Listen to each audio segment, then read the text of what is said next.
Hi was welcome to this channel. ముందుగా అయితే ఇంతవరకు ఈ ఛానల్ సబ్స్క్రైబ్ చేసుకుని వాళ్ళు ఎవరైనా ఉన్నట్టయితే ఖచ్చితంగా అయితే సబ్స్క్రైబ్ చేసుకోండి, వీడియోని లైక్ చేయండి, షేర్ చేయండి. మీకు ఏమైనా డౌట్స్ ఉంటే కాల్ మీ 4 యాప్లో వచ్చేసరికి కాల్ చేయండి. వాటి ఐడీస్ డిస్క్రిప్షన్లో ఉన్న వాట్సాప్, టెలిగ్రామ్, ఇన్స్టాగ్రామ్ గ్రూప్లో షేర్ చేయడం జరిగింది.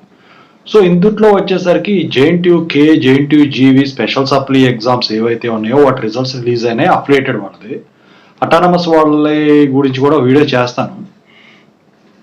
అయితే అటానమస్ వాళ్ళ రిజల్ట్స్ వచ్చేసరికి ఇంకా పేపర్ వాల్యుయేషన్ అయిపోయినప్పటికి కూడా మార్క్స్ ఎంట్రీ ప్రాసెస్ గురించి ఆగినట్టయితే ఉందన్నమాట. సో ఆ రిజల్ట్స్ ఎప్పుడు దాని గురించి, ప్లస్ ఇప్పుడు JNTUK అఫిలియేటెడ్ కాలేజీలో B Tech, B Pharmacy, M Tech, M Pharmacy, MBA, MCA ఇవి అఫిలియేటెడ్ వాళ్ళు ఎవరైతే పాస్ అయిపోయారో, అటానమస్ వాళ్ళైనా పాస్ కాబోతున్నారో వాళ్ళందరూ కూడా డిఫరెంట్ రెగ్యులేషన్స్ ఉన్నారు. వాళ్ళకి మళ్ళీ ఈ పాస్ అయిపోయిన వాళ్ళు ఉంటారు కదా అందుట్లో వాళ్ళకి ఓడి అప్లై చేయాలన్నా, గ్రేస్ మార్క్స్ అప్లై చేయాలన్నా, లేకపోతే PCCM తీసుకోవాలన్నా డౌట్స్ ఉన్నాయన్నమాట. సో ఇప్పుడు ముందుగా అటానమస్ కాలేజ్ వాళ్ళ రిజల్ట్స్ వచ్చేసరికి ఈ మంత్ 31st వస్తాయి అనమాట. అయితే R16 రెగ్యులేషన్ వాళ్ళకు 1 సబ్జెక్ట్ మిగిలిపోయిన వాళ్ళు ఉన్నారు. వాళ్ళకి మరి ఎటువంటి బెనిఫిట్స్ లేవు. ఓకేనా, ఇక ఒకటే ఒక మార్గం ఉంది, అది ఓకేనా, చెప్పింది పొద్దాగా నేను చెప్పదలచలేదు అది. సో ఇక పాస్ అయిపోయిన వాళ్ళు R13 అంతకు ముందు బ్యాచ్ వాళ్ళు ఎవరైతే ఉన్నారో వాళ్ళందరూ కూడా గ్రేస్ మార్క్స్ అప్లై చేసుకోవాలి. ఎలా అప్లై చేసుకోవాలి?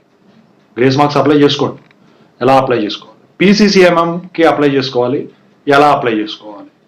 ఓడి అప్లై చేసుకోవాలి, ఎలా అప్లై చేసుకోవాలి? నిదానంగా రావాలంటే ఎలా, స్పీడ్గా రావాలంటే ఎలా? దానికి డిఫరెంట్ ప్రొసీజర్స్ ఉన్నాయండి. మీకు దాని గురించి డౌట్స్ ఉంటే మాత్రం ఖచ్చితంగా కాల్ మీ 4 యాప్లో అయితే కాల్ చేయండి. ఎలా అప్లై చేయాలి, ఏంటి, ఏమేమి కావాల్సి ఉంటుందో ఈ మొత్తం కూడా మీకు ఖచ్చితంగా ఇన్ఫర్మేషన్ ఇస్తాను దాంట్లో నేను. అయితే ఇక్కడ R13 అంతకుముందు బ్యాచ్ వాళ్ళకు వచ్చేసరికి బీటెక్ వాళ్ళు అనుకోండి, R13లో 8 మార్క్స్ రెగ్యులర్ వాళ్ళకు, 6 మార్క్స్ లేటరల్ ఎంట్రీ వాళ్ళకు ఉన్నాయి. బీటెక్, బీఫార్మసీ వీళ్ళు వచ్చేసరికి. ఇక ఈ MBAకి వచ్చేసరికి ఉన్నాయి R13 వాళ్ళకు, ఎంటెక్ కూడా ఉన్నట్టున్నాయి ఇవి.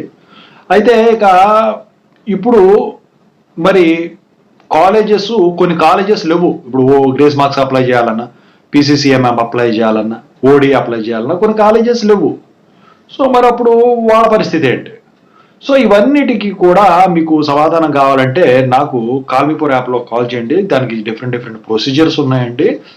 ఓకేనా, సో మీరేం టెన్షన్ పడాల్సిన పనిలో ఇప్పుడు నుంచి మొదలెట్టుకుంటే కానీ అప్పుడుకైతే మీకు పని అవ్వదు. ఎందుకంటే లేట్ చేసే కొద్దీ ఇప్పటికే చాలా లేట్ అయిపోయింది. ఇప్పుడు గవర్నమెంట్ జాబ్స్ కాడికి అప్లై చేసుకోవచ్చు, పెద్ద ఒరిగింది ఏం లేదే, కానీ మీరు ఇప్పుడు నుంచి మొదలెట్టుకుంటే అప్పటికి అవుతుంది. సంతకాలు కానీ ఏదన్నా కానీ వగేరా అని చెప్పేసి ఇవన్నీ ఉంటాయి కాబట్టి. ఓకేనా, సో మొత్తానికైతే ఇదండి. So JNTUK, JNTUGV special supply autonomous college వాళ్ళు బీటెక్, బీఫార్మసీ రిజల్ట్స్ గురించి, పాస్ అయిపోయిన వాళ్ళు PCCMలు, వీటి ఓడీలు, గ్రేస్ మార్క్స్ అప్లై చేసుకోవడం గురించి ఇది. మరి పాస్ కాని వాళ్ళు ఎవరైనా ఉంటే ఏంటి వాళ్ళ పరిస్థితి? సో ఇవన్నిటికీ ఆన్సర్స్ వచ్చేసరికి మీరు కావాలంటే ఖచ్చితంగా అయితే కాల్ చేయండి. సో ఇక ఈ ఛానల్ అయితే సబ్స్క్రైబ్ చేసుకోండి. గ్రూప్స్లో కూడా జాయిన్ అవ్వండి, టెలిగ్రామ్ వాటిలో. ఎందుకంటే మళ్ళీ స్పెషల్ సప్లీ ఉంటే మీకు ఖచ్చితంగా నేను ఇంటిమేషన్ అనేది ఇస్తానండి. ఓకేనా, సో ఎందుకంటే మొన్న చాలా మంది రాయలేదు. ఇప్పుడు అలాంటప్పుడు ఖచ్చితంగా అయితే కండక్ట్ చేయాల్సి ఉంటుంది కాబట్టి. ఓకేనా, థ్యాంక్ యూ సో మచ్.